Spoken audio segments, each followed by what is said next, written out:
Hello everyone, welcome to William and the Magic Box. Today on our show, we are going to have Peter. Peter, it's a makeup artist and he's from New York City. So let's see what Peter has to say. Enjoy the interview. Perfect. Hello Peter, how are you doing today? Good, tired. How come? Bone. It's a little gloomy here in LA and my allergies are acting up and I slept in a little too long and We're kind of recovering from the night. yeah, a night of nothing. No.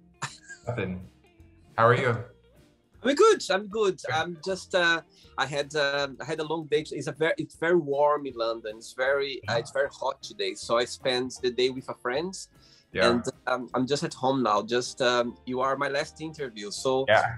our interview, I'm going to go to eat something, to have some dinner. Nice. So Peter, so you're from Los Angeles? I am from Los Angeles, originally from New York City. And Yeah. why Los Angeles? Why the change?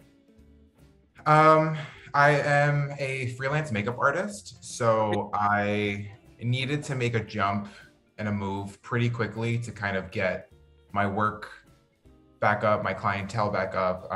In New York, everything became a very big standstill and nothing was happening. No work was happening, not even like retail jobs. I kid you not, I applied to McDonald's, to Wendy's, to Dunkin' Donuts. I've applied to so many different positions just to get some type of work and it wasn't happening. Nothing was going through.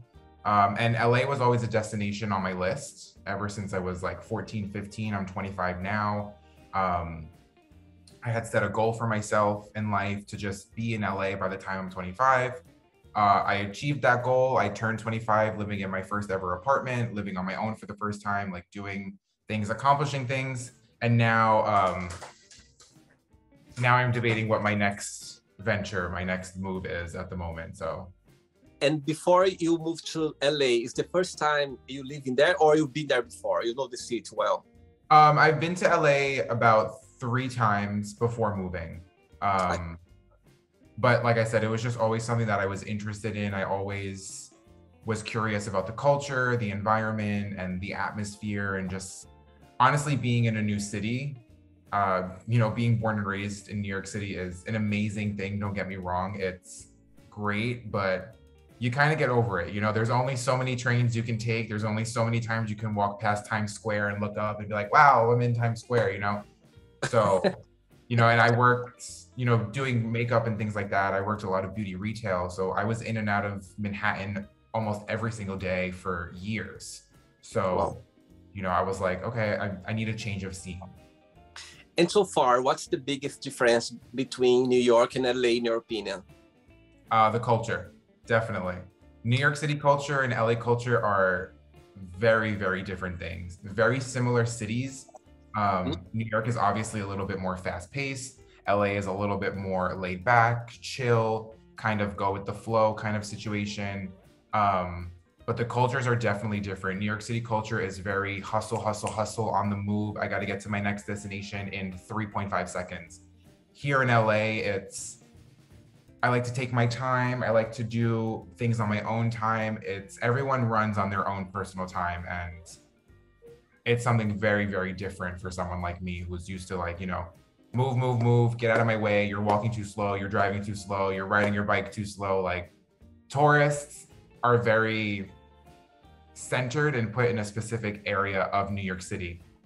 Here in LA, everything is so close together and everything is, within 20 minutes traveling distance by car without traffic.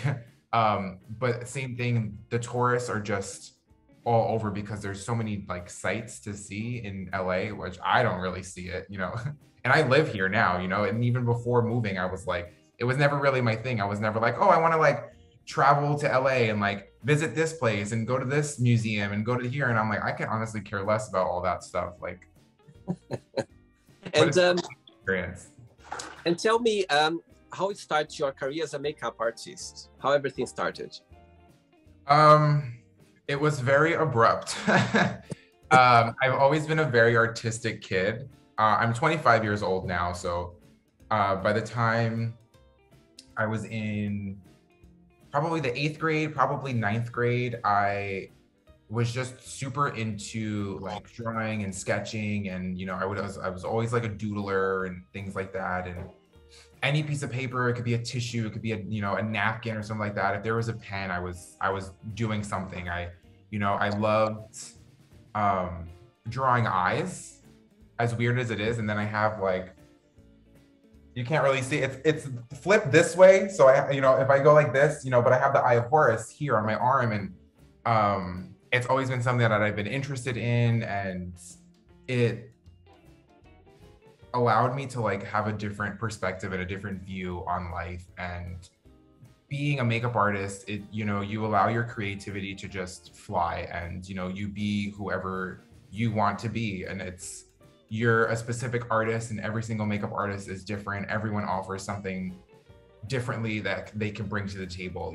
So my cousin was a cosmetologist. She still is considered a cosmetologist, but she doesn't pursue the career anymore. But with that's where my love for makeup came from. And she would always, make these little eye makeup looks, and she would post them on Facebook. And, at one point in time, I asked her, and I was like, what drew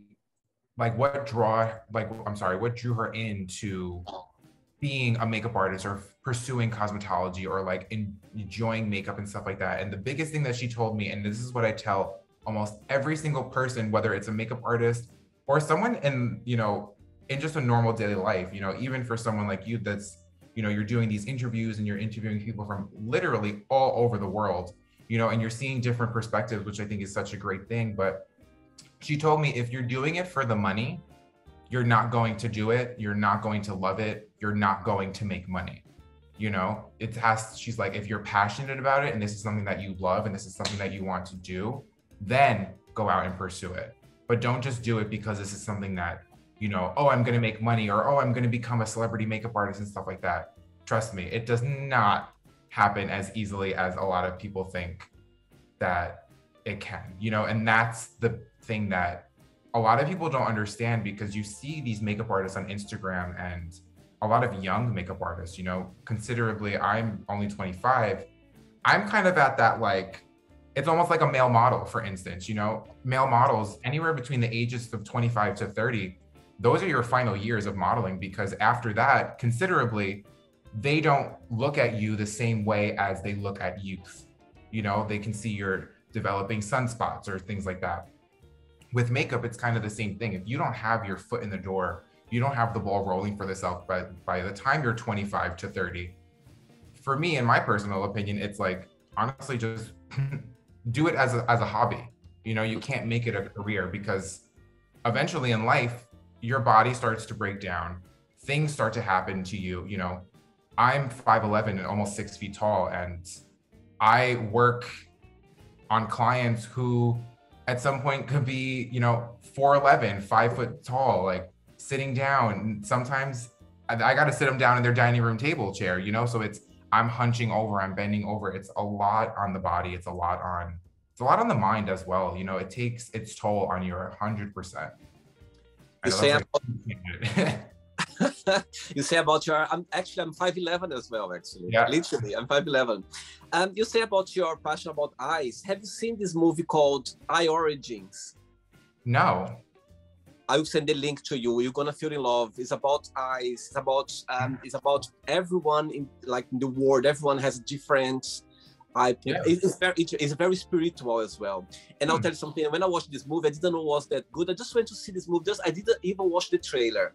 Yeah. And I left the cinema feeling like, oh my God, I meant to see this movie. It's very spiritual. I'll send the link afterwards. You should watch it, because about eyes, and it's amazing. Saying that about makeup artists, do you think that in LA, do you have more, let's say, opportunities, or is a different market compared with New York, or it all depends, in your opinion? I mean, when it boils down to it, the biggest differences between New York City and LA is more actor, movie, TV show, cinema based. New York City is more fashion forward. They're more fashionable, more photo shoots. Don't get me wrong, it happens on both sides. of, you know, of the country.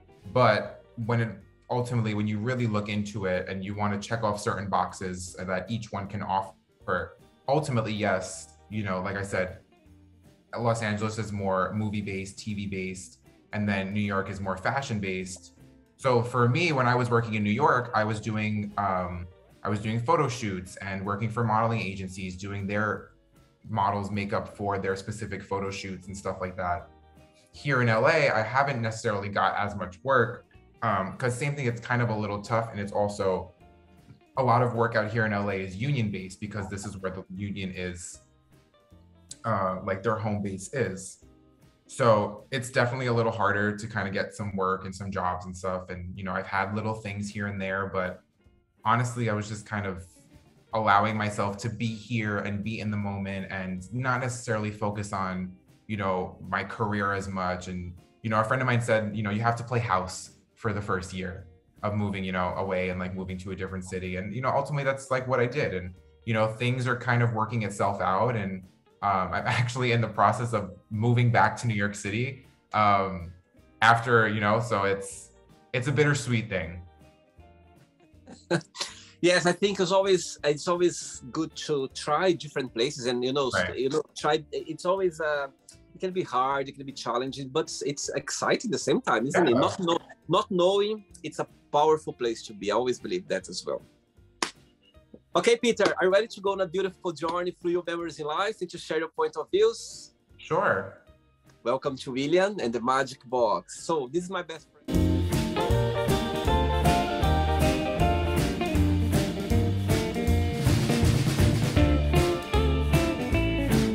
Full of random fun questions, okay? Just gonna play a song now just for us to move a little bit before the first question. Let's do it. All right, so before we start the game, through the journey, if there is a question that you don't want to talk about for some reason, you don't want to answer, always can change, okay? All very friendly. First question for you is there a dream you always had? Is there a dream I've always had? They've changed over the years. Definitely can say that they've changed. But yes, a dream that I've always had is what I'm living at the moment. My dream at one point in time was always to live in Los Angeles and pursue my life in a different place, in a different city. How old were you when you went there for the first time? For the first time, I was I think it was 2018. So that was what? I believe I was 22 when I first came here. 21, 22? We'll say 22. And what's if you remember, what's the biggest memory that you had when you arrived there? I said, oh my God, I'm in LA now. There's something that you saw, something that you, something that happened that said, okay, I'm in LA now. I believe I'm here. Is there something happened or not? Truthfully, it was the second that I walked out of the airport. I walked out of the airport, and this was prior to COVID. So the first thing that you see when you came out of the airport, stepping out, waiting for your Uber and stuff like that, was the smog. And that's all you've seen. And I said, oh, wow, yes, I'm definitely in LA. And then another defining moment, which followed me stepping outside of the airport, was a random guy coming up to me and a friend of mine. I was outside. I was smoking cigarettes at the time. So I was outside smoking a cigarette. I had sunglasses on, because I have green eyes, so my eyes are very sensitive to the sun. I'm always wearing sunglasses if I'm outside. And he came up to me and he's like, you have beautiful eyes. And I looked at him and I said, you can't even see my eyes. So I kind of just like blew him off. And he was an Uber driver, ironically. So he took me and my friend and drove us around like the surrounding parts of the airport and just like gave us like this little tourist thing. And, you know, he drove us. He was like a comedian and he was inviting us out to like these events. And I was like, this is weird. And then like drove us to our Airbnb, and then we like parted ways. I had no idea who this guy was. I was just like, at one point he tried to like kiss me. I was like, what? Yeah. So that was a very defining moment that I will never, ever forget. The first time coming to Los Angeles. I wish he watched this interview. He's gonna go like, I was the guy who I was. know. I don't even, unfortunately, I'm sorry, but I don't remember his name. You just broke his heart, literally now saying that. I know. Oops. Oops. Next question.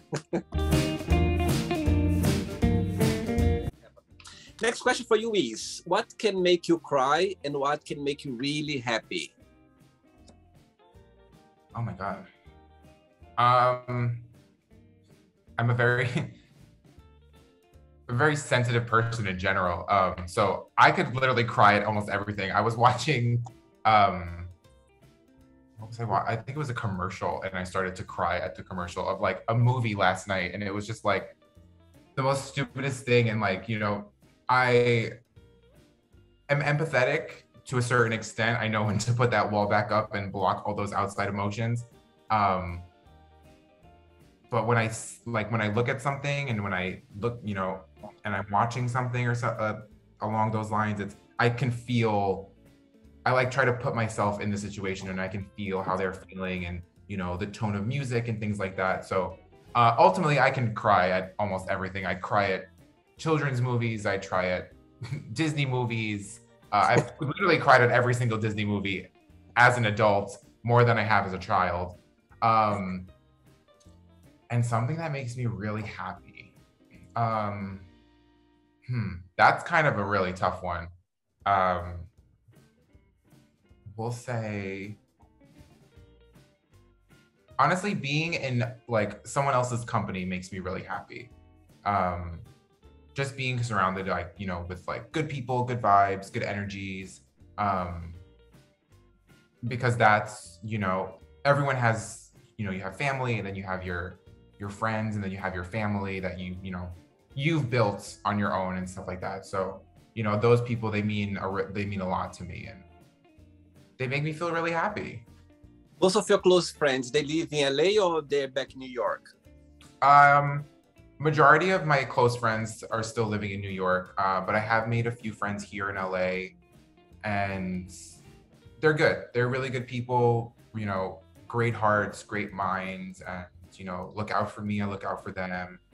And with me, between all of us, we understand that, we're still adults, we have our own lives and things like that. But when we come together, like we're together, it's almost as if like we were never apart. And those are the kind of people that I love to keep in my life, because I have two of my very, very, very close friends that I've been friends with for 21 years. Wow. So it's like, it's unbelievable to me, like that, they live in New York, and I don't see them for a year. At one point we didn't see each other for like 2-3 years, barely talked, and it was like, hey, I miss you guys, let's go grab a drink, or let's go grab dinner or something like that. And it's as if like nothing ever happened, as if like I seen them the day prior. And it's having that is like very wholesome. I strongly believe that you don't choose best friends. They happen naturally. I think when the chemistry is there, it's like a relationship, isn't it? It's you don't go around going like, oh, you're gonna be my best friends. It doesn't work like that. No, it's when the chemistry happen, that's the magical moments. That's what I believe. Next question. Peter, before the next question, 2 questions in one. First, when you decide to be a makeup artist, did you have support of your family? And also, what is the most challenging part? We'll start with the most challenging part. Okay. The most challenging part for being a makeup artist is finding your specific aesthetic and finding your niche. There's so many different people that are makeup artists in this world, and truthfully, a lot of people who are makeup artists, don't get me wrong, I'm not this, celebrity makeup, I am nobody to judge. But there are a lot of people that choose to be makeup artists that necessarily shouldn't be a makeup artist. And it's mainly what I say that it comes off very demeaning and very wrong, and, kind of putting some people down. And it has, not trying to do that in any way, shape, or form, but it's a very tough industry to be in. It's a very, very dog eat dog world. And you have to have the backbone. You have to have, you know, the stance. You need to be able to stand tall and strong and say, you need to step in when you need to step in. You're working with a client, and they can be an A-list celebrity, they can be a D-list celebrity, they can be someone who's up and rising, who's an indie star or something like that. You need to know when to put your foot down. You need to know when to take charge, because at the end of the day, they're there for a specific time frame to get their makeup done by you, and you are in charge of controlling that. If they have to be out the door by 4 o'clock, at 3:58, they should be done, ready to go. You know, it's not, oh, you know, I want to have a chit chat, I want to have a talk, let's, you know, kiki and do all these things. And, you know, that's great. Give yourself the ample time to do so. You know, don't give yourself 45 minutes to do everything, you know, get everything done. And it's, you know, when I'm speaking about your specific niche or your specific aesthetic, it's, for me, my go-to look is a soft glam type of look. So it's your skin but better. My motto has always been enhance what's uniquely you, because you're given specific features, you're given specific, you know, things in life, and you need to embrace it. And as a makeup artist, you need to help that person embrace their specific features and what makes them them. You know, don't slap on the makeup, excuse my language, like paint, you know? Yeah, for Instagram, for movies, for TV shows, for like things like that, that is fine. But when you're sending someone off to go to a wedding, they don't need to look like a completely different person, you know? And that's what's always made me super happy about being a makeup artist, is having someone in my chair, turning them around, and they're like, oh my God, like, I didn't know that I can look this beautiful, you know? And it's not turning them into a different person. It's just throwing a little bit of makeup on, hiding their little bit of imperfections. You know, some people could just, they have a blemish on their face and it never goes away and they hate it, you know? And the fact that you can sit there and you can cover it up for them and make them feel so much more confident, that's what makes it feel so wholesome as a career. Now,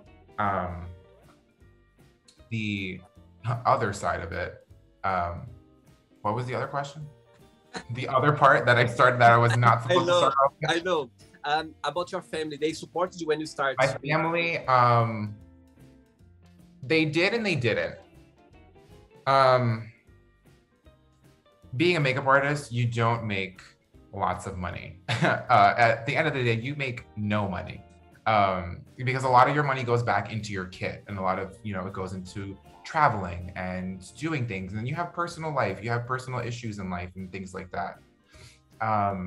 So ultimately, my family supported me in the fact that they wanted me to pursue what I dreamed of doing, and what I was passionate about and stuff like that. But ultimately, I made all of my decisions, you know, on my own, and I did what I wanted to do. For 7 months straight, I only applied to makeup jobs, makeup counters, makeup companies. I was not taking any work unless it was at a makeup counter or a makeup company or something like that, because it's what I wanted to do. It's what I wanted to pursue. There were times where I was dead broke, you know, like fortunately I was living at home. I wasn't having to pay any rent or anything like that. But at the time too,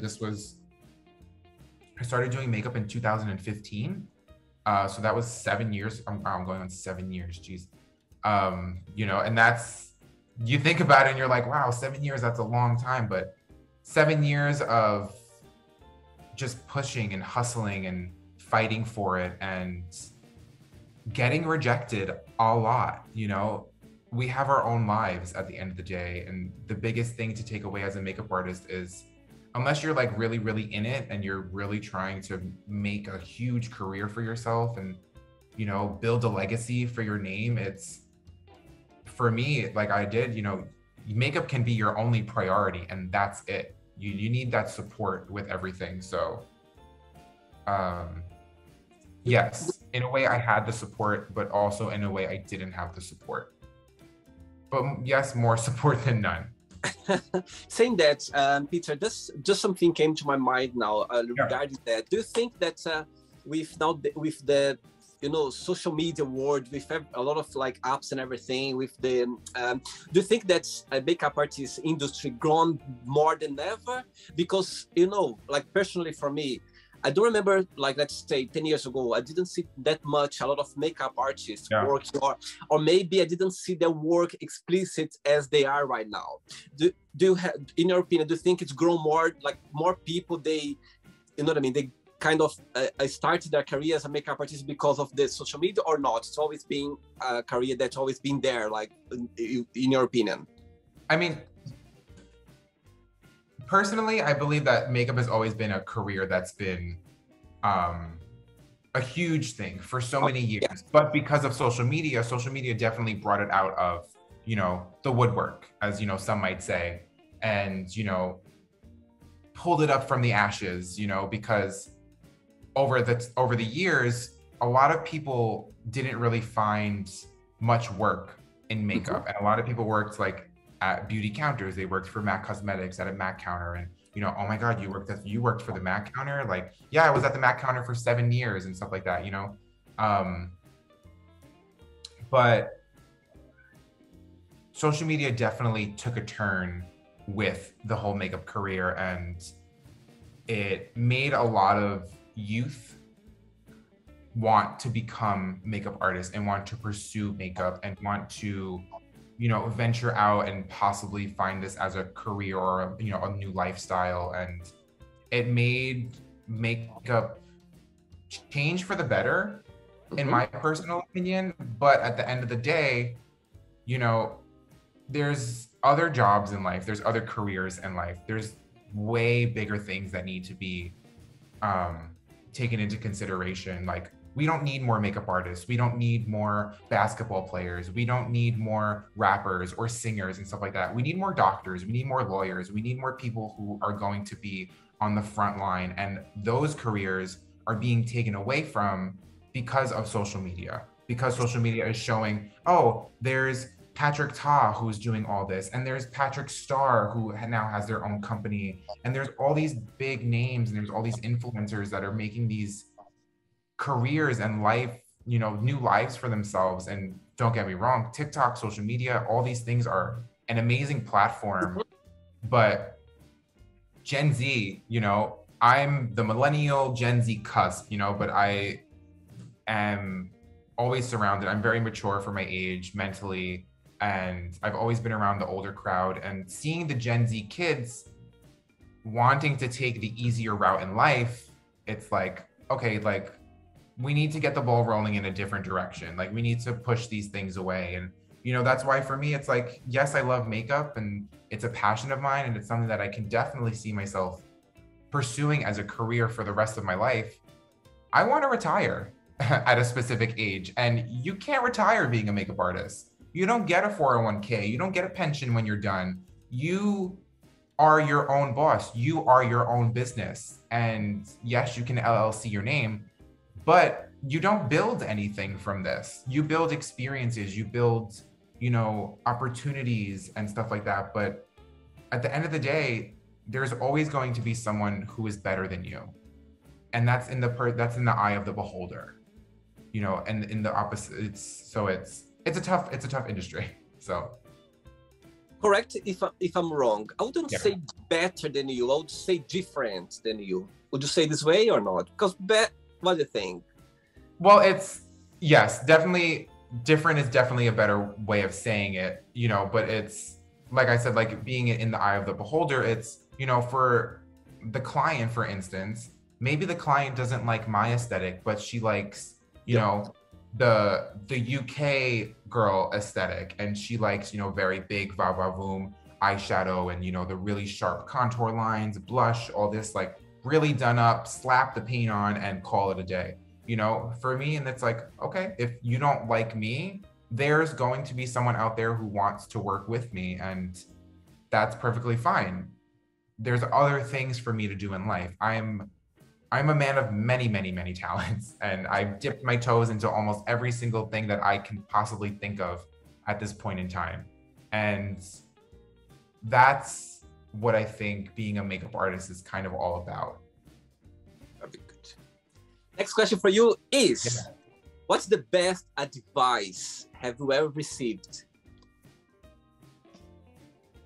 So definitely, I would say the best advice is probably what my cousin had told me when I was young. And it's, if you're doing makeup for the money, you're not going to be making any money, because that's what you're looking out for. That's what you're seeking. You're seeking money, money, money.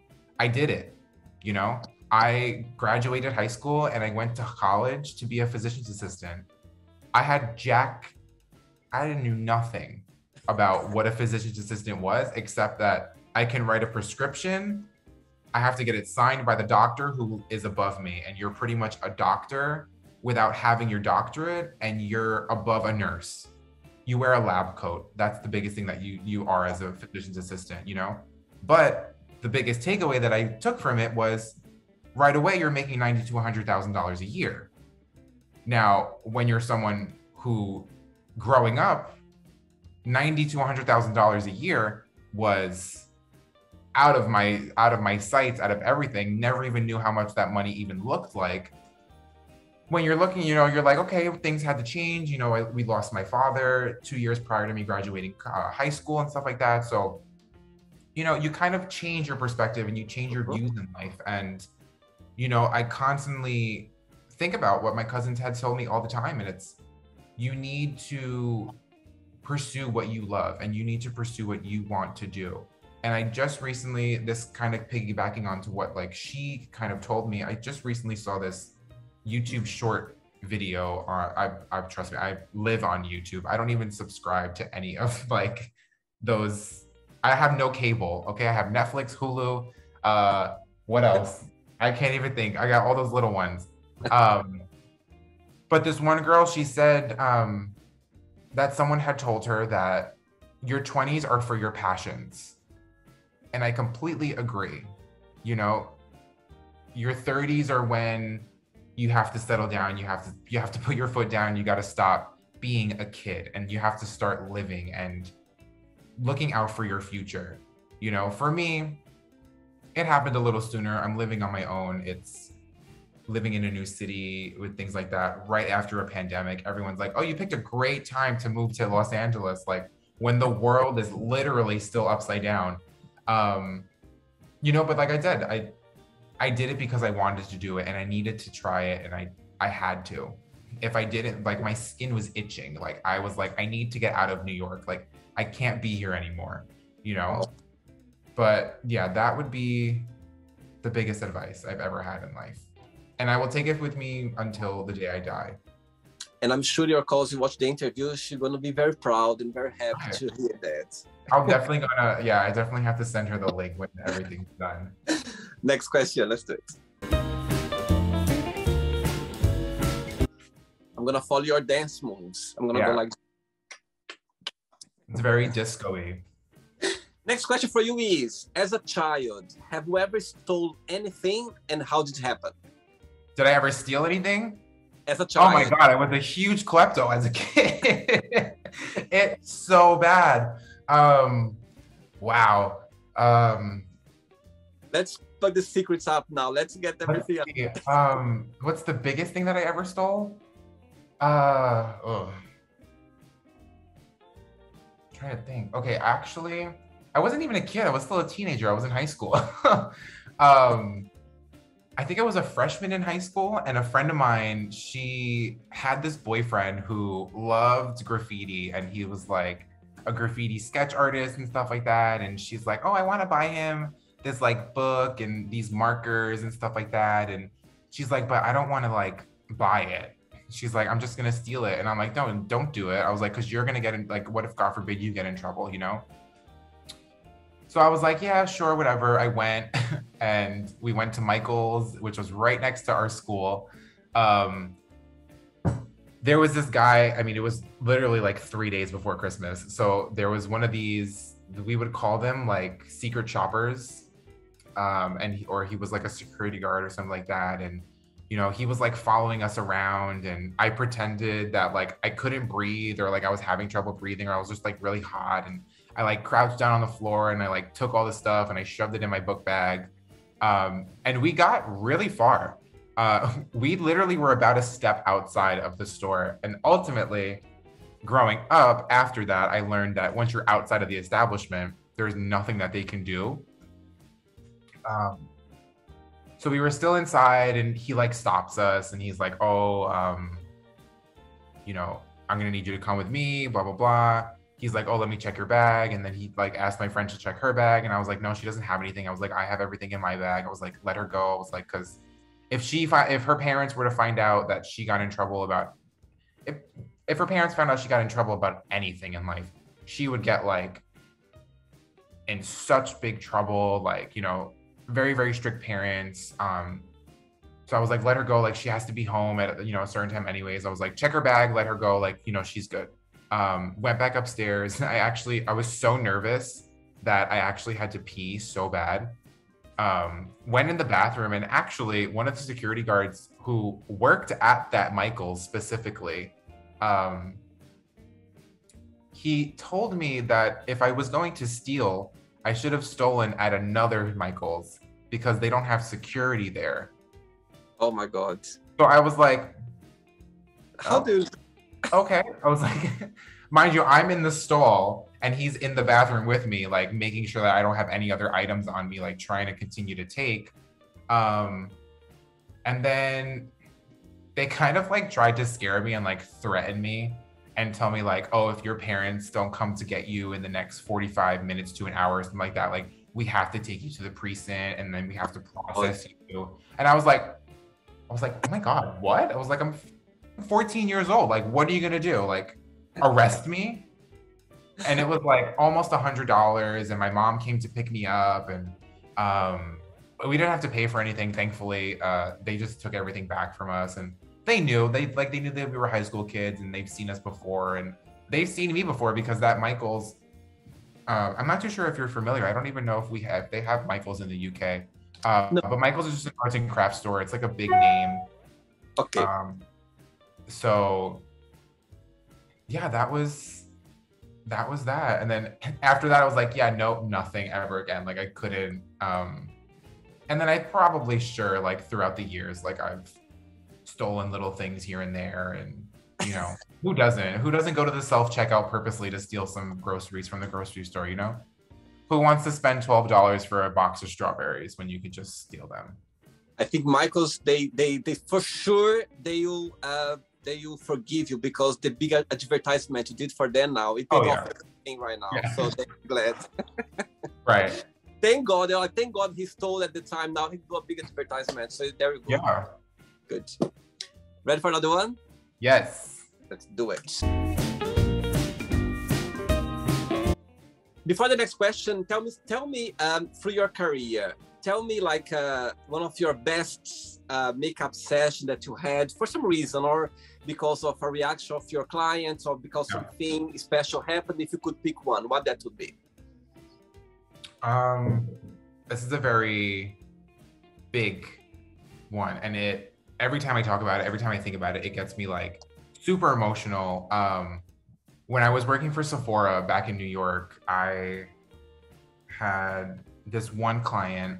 Unfortunately, I don't remember her name. We still follow each other on Instagram. We still have, you know, some type of connection.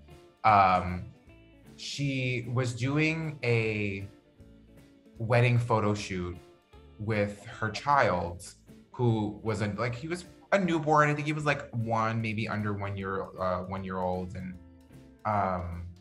her fiance had passed away prior to their wedding day, and it was one of the most emotional things to ever experience from her end and from my end. You know, you hear that and you're like, oh my God, like, wow, that's, you know, intense. And then to see that this woman was prevailing, you know, she was doing so well, and you know, she still had a good head on her shoulders, and she still remained so positive, and she still wanted to go through and pursue and do this photo shoot. She was doing it on Memorial Day weekend, and she did it on the beach in New York, and she ended up sending me like the proofs of the pictures, like before they were edited and stuff like that. And, you know, I got super emotional because she just looked so happy, you know, behind just like a normal very like monotone, model-esque face. You know, it was just, I'm here to take the pictures, and you know, excuse me, she was completely alone. You know, she was taking these pictures alone on the beach by herself. I think her son maybe was in a few of them. And, you know, afterwards, like after getting her makeup done, she was just so happy. She felt so beautiful. And, you know, it was that whole thing of just enhancing yourself and enhancing your own personal like beauty features and stuff like that. And that was the biggest, probably one of the biggest turning points in my career. And that really made me like just want to push and really be able to see that, you know, the grass isn't always greener on the other side. You know, for me personally, it's greener where you water it. It's where you put that time, where you put that energy and things like that. And she wanted to better herself for her child, you know, and now that I see her on social media, she's thriving in life. She has a new partner, she has a new husband, and she's so happy. And I tell her all the time, I'm like, I'm just so happy for you. And we're strangers to each other, you know, and that's the biggest thing with, you know, being a makeup artist and stuff, is you meet these random people, you know, you have no idea who these people are, and you have no idea about their backstories. And just, that's why I said, you know, my biggest takeaway of being a makeup artist is just the transformation of seeing these women become so happy and so ecstatic, of seeing themselves in a different way, and, you know, saying like, oh, I feel so beautiful, thank you so much. And it's, you know, hearing that is like one of the biggest things, and it, you know, it really warms my heart. Good. Yeah. Next question for you is, what would be your ideal day? Did you ever see the movie Miss Congeniality? It was the very first movie I watched in the cinema for the first time. Really?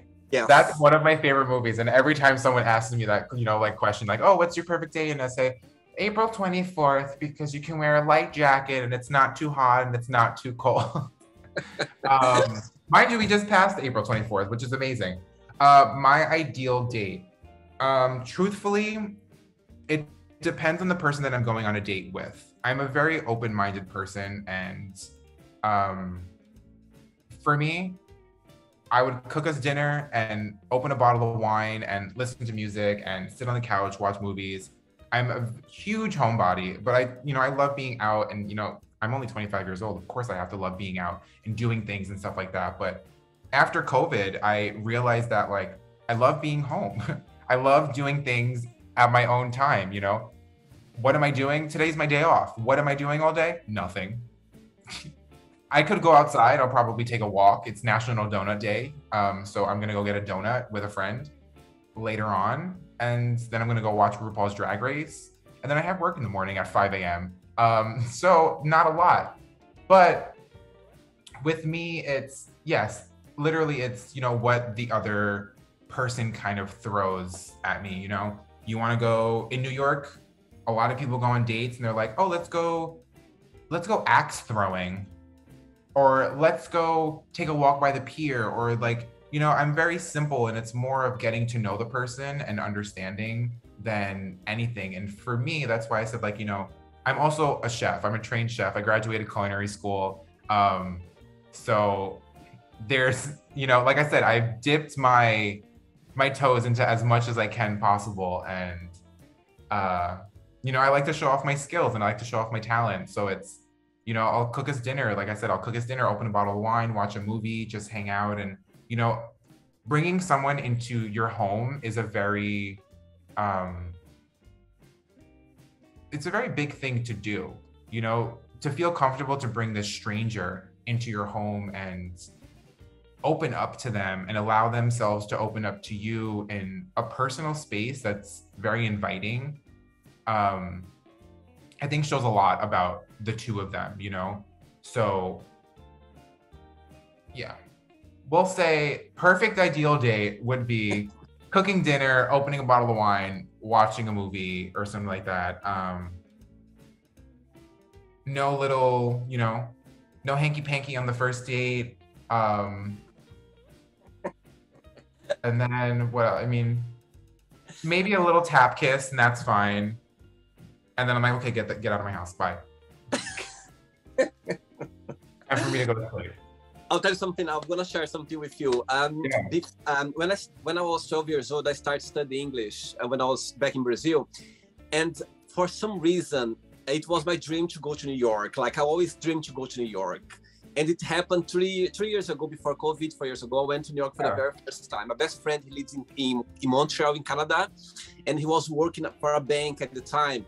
And he just called me, like, said, "Really, I'm going to New York in 2 weeks' time. Do you want to come over?" Thought, oh my God, of course. Oh. Anyway, the little story I'll tell you is, he got a friend who was living in Brooklyn at the time. And we stayed by the Central Station in Manhattan, Central Station. There was a big hotel there. Anyway, so she invited us to go to this trendy part in Brooklyn. So you need to wear something different, like something extravagant. Yeah. So outside the club, there was like a little shop where you could find something, a hat or something to wear. Anyway, my point is, and I was like, my God, New York, I was like having the time of my life. And we went to this club. It wasn't a gay club, a party. It was like a party, but of course there was some gay guys there. Anyway, but it was mainly straight. I was there and I was dancing. It was 4 of us, me and my best friend and other 2 girls. And we were dancing, and there was this guy by the corner. He was sometimes staring, looking, but he was, I said, my God, I'm sure he's after the girls, you know, because they were very beautiful and dancing, sexy, sassy. And he was walking, and first I thought he was the security. After I thought he was working for the party. But for some reason, different times of the party, he was staring, looking. One point, he came up to me and he gave me like a piece of paper. And I thought it was a flyer. You know those flyers that they, promoting parties and everything. What I did, I took, first he came up to me. I was like, oh my God, you are coming to me. You know what I mean? I was like, wow, this beautiful man. I thought he was straight. Anyway, he gave me this flyer. I literally just put in my pocket. Yeah, just put in my pocket. Anyway, carry on dancing, drinking. Next day, I wake up very hungover, like in the hotel. And I remember like emptying my pockets, and I remember seeing the flyer. And I said to my friends before in the party, my God, this beautiful man, my God, I wish he was gay because he was so beautiful, handsome. When I took this flyer next morning in the hotel, you're not gonna believe what was in the flyer. In the party, there was like a joke in the parties. If you fancy someone, you give this flyer to this person. And if you don't fancy this person who gave the flyer, you give to somebody else. Guess what? He was after me. And I almost killed myself next morning because I was so much after him, but I didn't get the sign. And he gave me the flyer. He gave me the flyer. How could I meet him again? I didn't have the telephone. I didn't have anything. I spent the whole day like blaming myself. Why I didn't look properly in this flyer? Why I didn't read it? But I thought it was just a flyer, but it was like a joke during the party. Can you imagine? It was a game. If you're fancy someone, you just give this little piece of paper. And if you didn't fancy the person, you give to somebody else. Oh, wow. That's crazy. That's very New York, though. That happens all the time. Yeah. And I was like, oh my God, my very first time in New York, I was having the time of my life, and this beautiful man that even if I would see him right now, I wouldn't remember him because, I was drinking, I was having fun. And I just remember his face, like, staring at us. But I thought he was after the girls because I thought he was straight. Anyway, that's my little story, my first time in New York. I know. That's, like I said, it's very New York because in New York, even though it's such a big, crazy, hectic city, it's crazy how often you will kind of bypass the same people, and it's not necessarily like, going to work or going to school or something like that, or taking the same train every morning. Like, yes, everybody has a routine, but there's times where you'll just pass someone on the street and you're like, oh my God, I just saw this person like 3 days ago. And it's like, like mind boggling because you're like, how in this huge, hectic, busy city, how can you see the same person? And it's, for things like that, it's like, oh yeah, ultimately like it's meant to be. And I was about to say that it meant to be this way, you know what I mean? But those feelings afterwards, you go like, oh dear. Anyway, 3 questions left for you, okay? Let's do it. Okay, Peter from LA. Next question for you is, usually, what is the first thing that you think about when you wake up? Can I go back to sleep? Or do I really have to go to work? That's the thing. Do you consider yourself to be more of a day or a night person? I enjoy being more of a morning person. Depending on the day, I have pretty decent good like energy during the day, especially like in the morning. Like if I have enough hours of sleep, I'm good to go for the rest of the day. There's days where I have to be up at 3:30, 4 o'clock in the morning for work, and you know, I'm bright-eyed, bushy-tailed in the morning. I'm like, hey guys, good morning. How's everyone doing? Blah, blah, blah, blah, blah.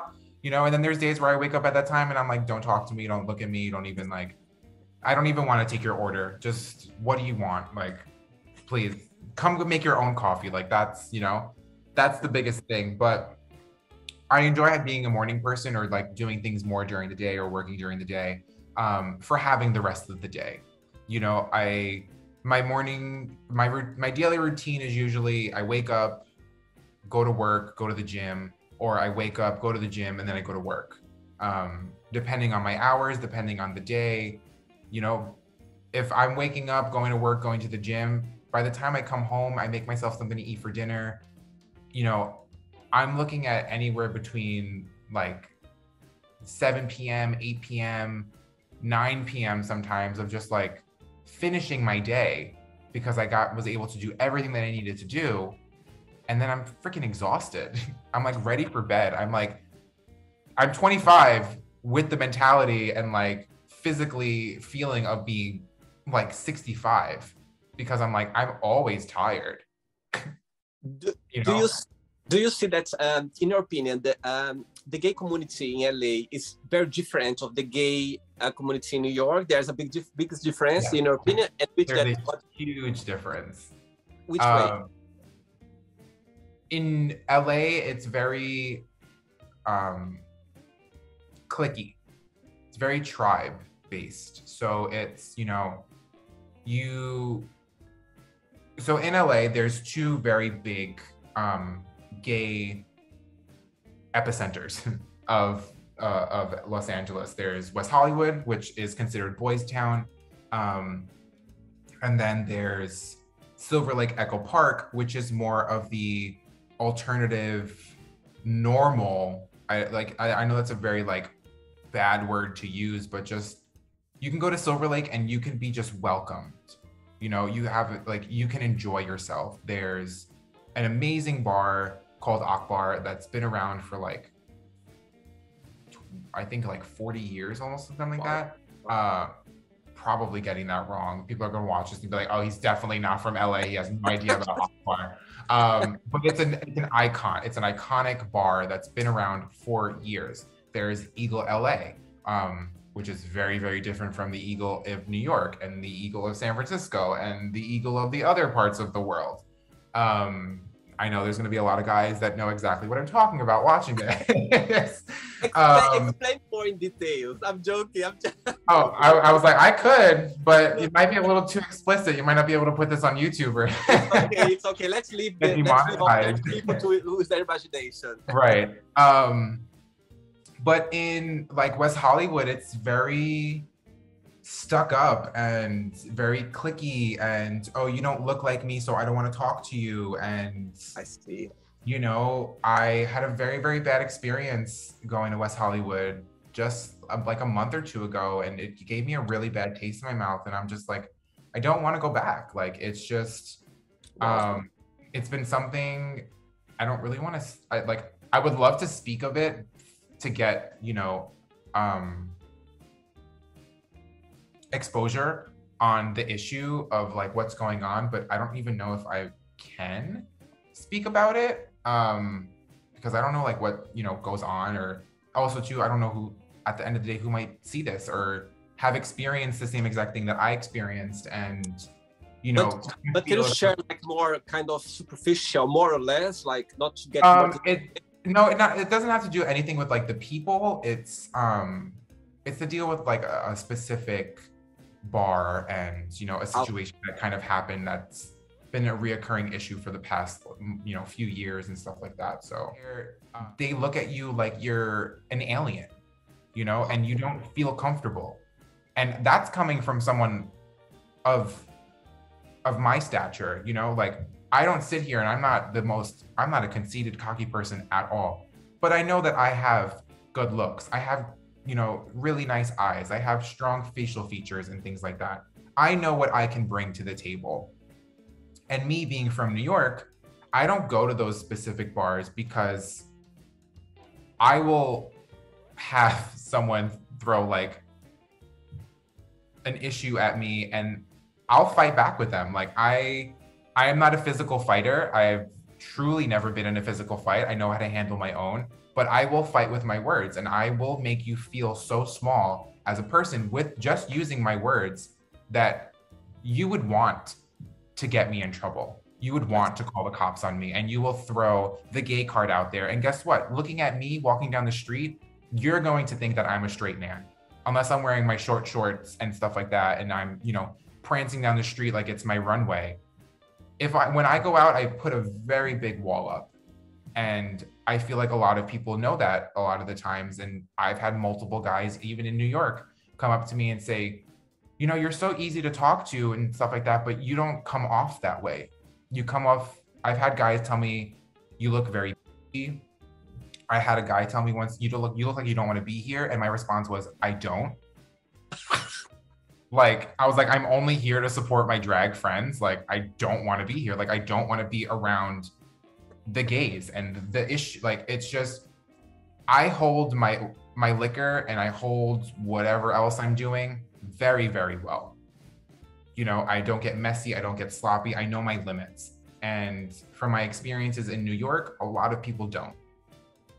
You know, in New York, it's everyone is their own person.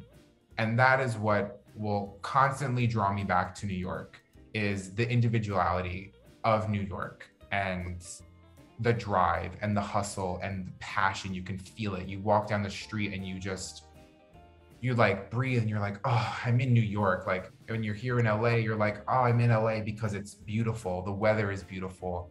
It's nice every single day. I just went out in this muscle tee and a pair of shorts. And in New York, it's hazy, hot, and humid. It's, you know, it's a beautiful day out, but it's nasty and it's gross. And the communities are just very different. And, you know, constant reiteration of you don't feel welcome in specific gay communities of Los Angeles. And it's upsetting and it's sad and it should not be like that in any type of way. And, you know, the biggest thing that I always think about is, but this guy, he went out to the bar for the first time ever by himself, something I would never do. I can never do.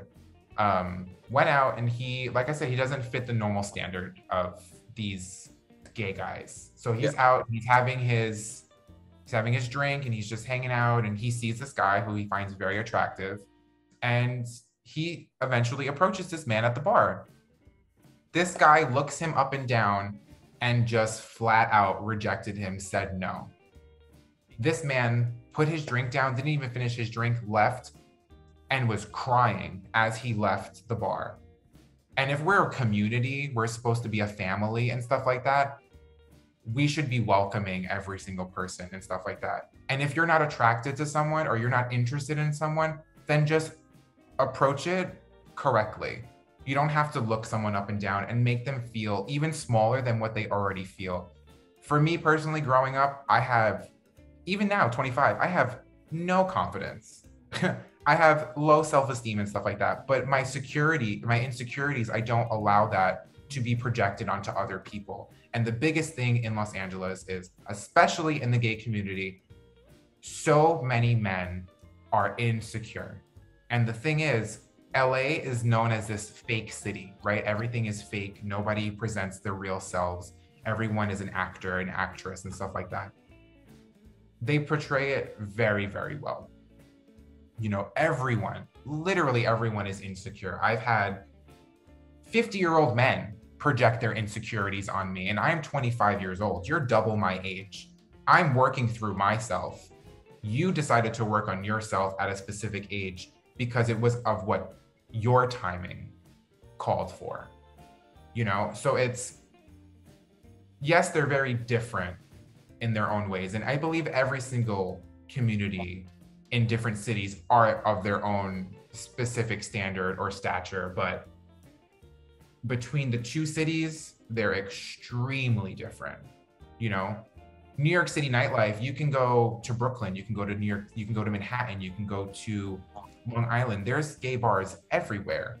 You know, here in Los Angeles, it's, you go to West Hollywood, you go to downtown LA, or you can go to Silver Lake, and that's really it. Or if you want to get really fancy, go down to San Diego, go up to San Francisco, go to Palm Springs, go to Joshua Tree. Like, there's different areas, but ultimately everyone is different. Palm Springs, for instance, Palm Springs is more of the older gays, the leather gays, the bears, the daddies. Like, that's where they all cluster to, because Palm Springs is a different life. It's a different area out there. It's, you're in the middle of the desert and you just want to lay out and do nothing. I went there once. It was 120 degrees in the desert. Okay. I was like, yeah, you're going either in the pool or I'm going inside in the air conditioner, you know? So it's like, it's different. But for me personally, I've experienced both sides. I'm actually going to a gay event, their first one of the season, next weekend, actually, right? Next weekend? Yeah, next Sunday. And you need to be wearing leather, kinky. I'm joking. I don't know. I try to do my best at showing off my assets, what I have, you know, what I have to offer. And, you know, I like fashion. I've always been in fashion and things like that. And, you know, I like playing around with things. And, you know, LA has really opened up my individuality of expressing myself and allowing myself to wear specific type of things or act specific type of ways and stuff. And, you know, New York is the same way, but where I lived and where I grew up in Queens, it's very family oriented. So, you know, I don't really walk down the street wearing my short shorts and my muscle tees and stuff like that. And, you know, flailing around, and, you know, I'll still walk down the street, you know, stomping, hoping someone's like a modeling agent or something like that. And they're like, I want you to walk for, you know, this agency and stuff like that. But they might be watching the interview now. Never know. I know. See? 2 questions left. Let's do it. Yeah.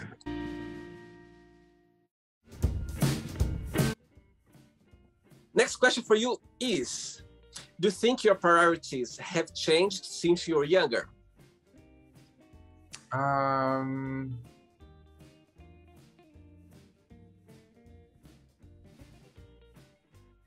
No, actually.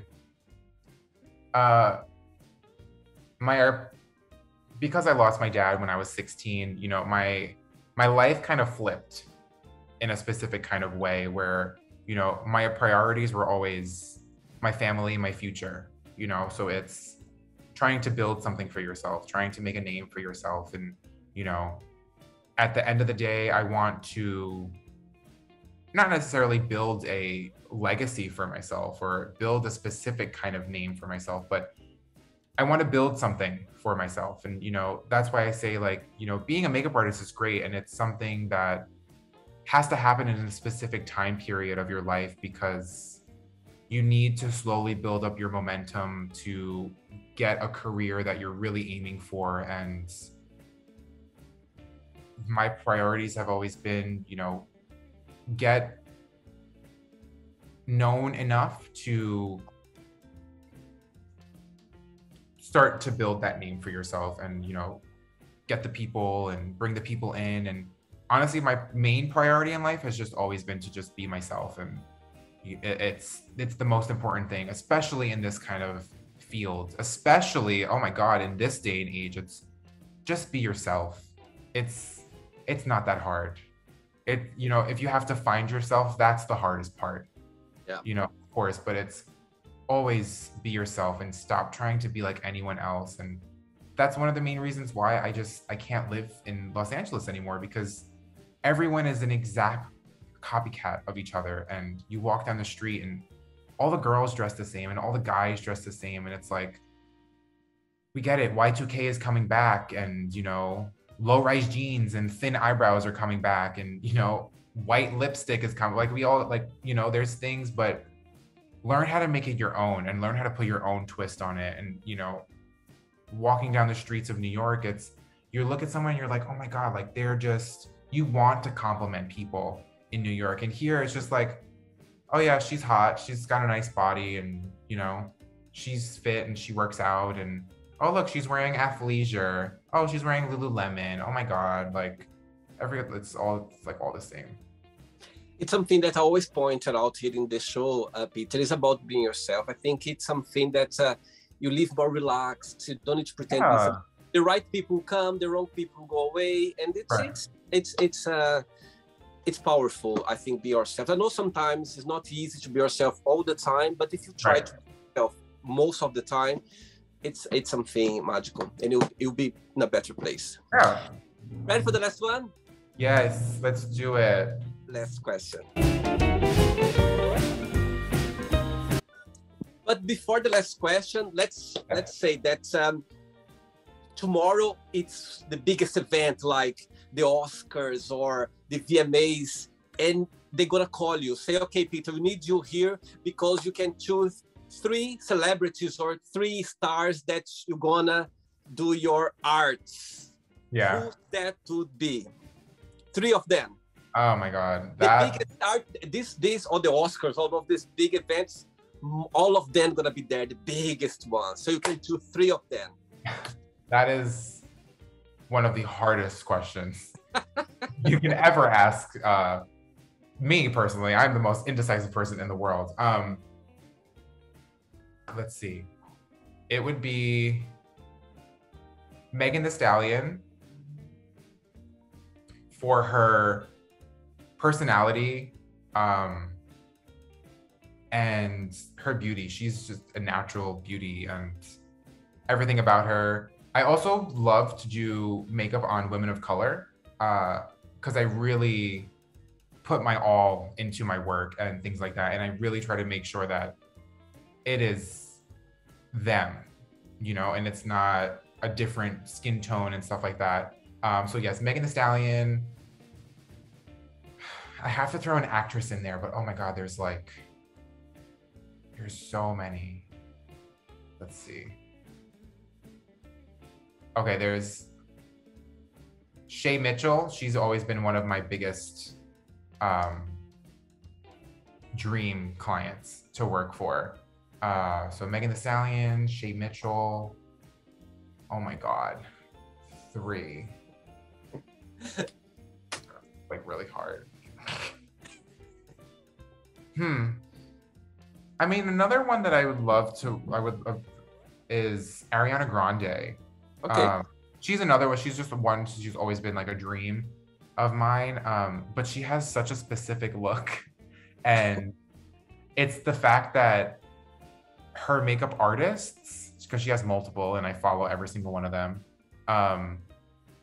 They all try to recreate the same iconic look for Ariana Grande, and her signature look is literally just, you know, flawless airbrush skin and a simple winged eyeliner. But it bothers me every time because the eyeliner is just so unflattering to her face, and it just makes her face seem so much smaller than what it actually is. And she's a small girl in general, so the fact that they make it look so thick and things like that, and I'm not hating on their artistry at all, but I just wish that they would just change it just a little bit. And, you know, there's one of her makeup artists, his name is Michael Anthony, and he's, you know, he's my biggest inspiration in life and with makeup and stuff like that. And he actually changed up her makeup looks and what she naturally would gravitate towards, and I appreciate that from him.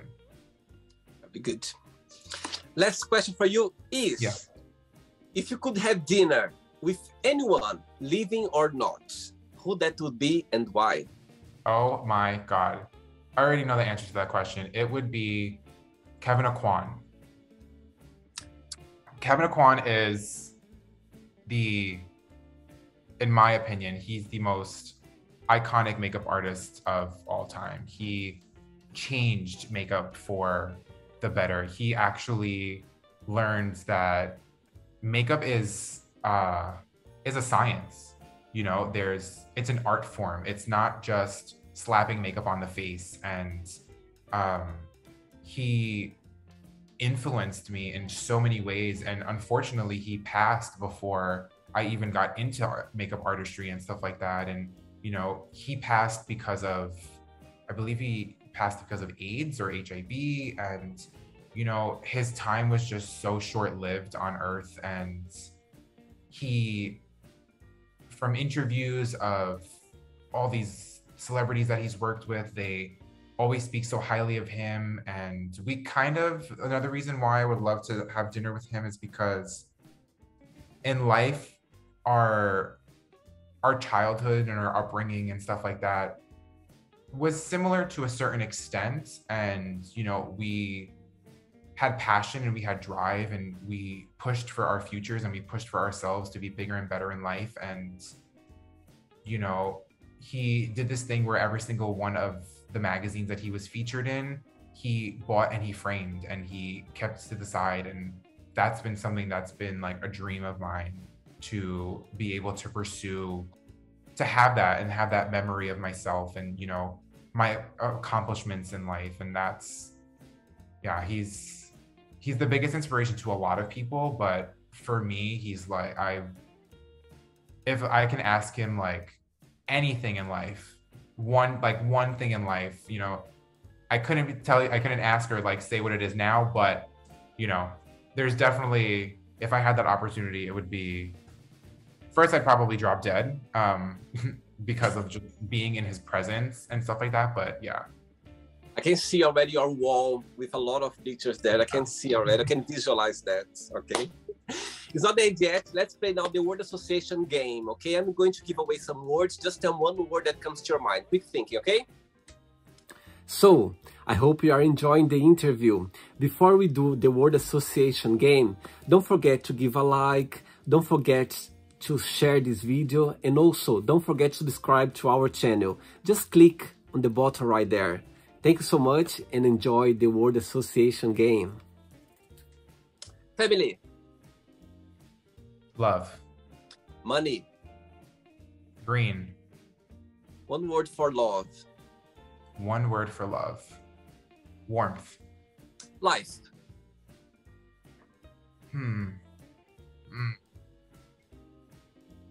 Joy.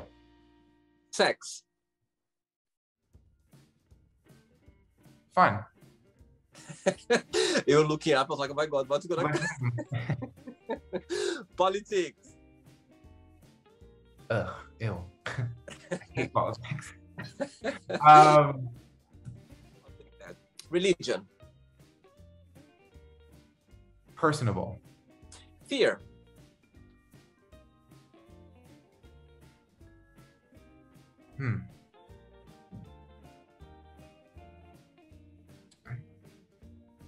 Okay. Friendship. Like, friendship. Family. One word for regret. Choices. Desire.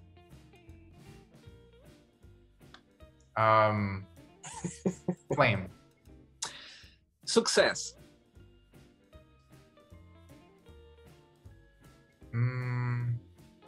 Legacy. Wish. Passion. Happiness. Life.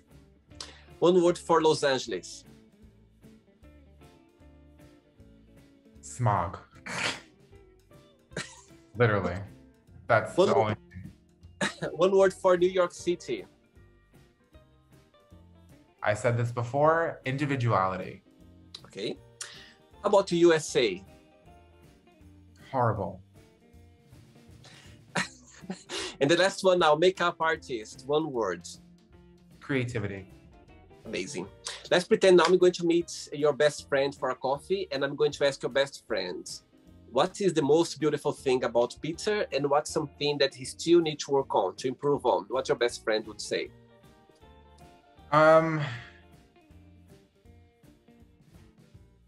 The biggest thing that I would need to work on, that my best friend would say, is getting out of my own head and getting out of my own way.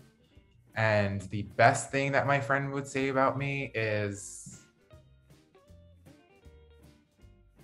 I'm trying to put it into words, but pretty much just my passion. And, you know, we'll say the best thing that my friend would say about me is I'm very personable. And I think about other people, and I put myself in other people's shoes. And I give everyone the benefit of the doubt, even though I shouldn't. There we go. Let's play now, Peter, and the magic box. Yes. And you can ask me a question. Okay, What Peter, can I ask you? you can ask me a question now.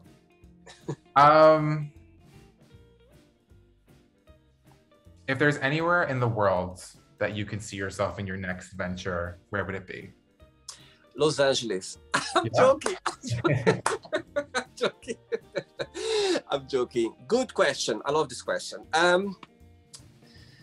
Right, my God, this put me in the spot because there are so many places that I would love to live and I could see myself being happy. You know what? I'm gonna say now. I could see myself living easily and happily in New York City, and I'll tell you why. It was a dream of mine, as I told you before, to be there. And I see New York and London, like, it's different, of course, but there is something about both places. There is this, as you said, about walking down the street and see people express themselves, you know, in a way that you don't see anywhere else. And I think I would fit myself in New York City well because of that, because I love being in a place like London where I can be myself, where I can express myself, and also see different tribes, different people expressing themselves as well, and not being judged. I think that's would be a good place to be. And I think New York, it's everything so kind of, you know, small. For example, you can live in LA in the same price of a massive, big place. In New York, kind of tiny, you know what I mean? London is the same thing as well. It's quite the same. So yeah, I would say New York. I think I could see myself living there happily, and I knew that I would have a friend there that could do some makeup artists as well. Joking. Peter, did you have a good time? I had an amazing time. It was such a pleasure. Thank you so much. Thanks for being kind and sweet and open as well, and bring your joy to the show. But before you go, if you can share a positive message or something that you live by. Well, there's kind of two, but they kind of play hand in hand. It's like I said earlier, it's always be yourself, regardless of whoever that person is. Just, this is your life, it's your time, it's whoever you want to be that specific person. And don't let anyone else tell you that you can't be that person. And I know so many people hear it and so many people say it and stuff like that, but it is the honest truth. And you will not find any more happiness in life than when you're yourself. Totally agree. And I sign underneath your statements. I signed them. Peter, it was a pleasure. Thanks so much for the interview. And you keep in touch. Okay, enjoy your day. Okay? Thank you. You as well. Take care. Bye. Bye. Bye. So, did you like the show? Don't forget to give a like, to share it, and also don't forget to subscribe to the channel. And if you'd like to be part of the show as well, first, subscribe to our channel, and after that, just go to our website, www.williamandthemagicbox.com, and send us a request saying why you'd like to be part of the show. And I see you there. Bye bye, see you next time.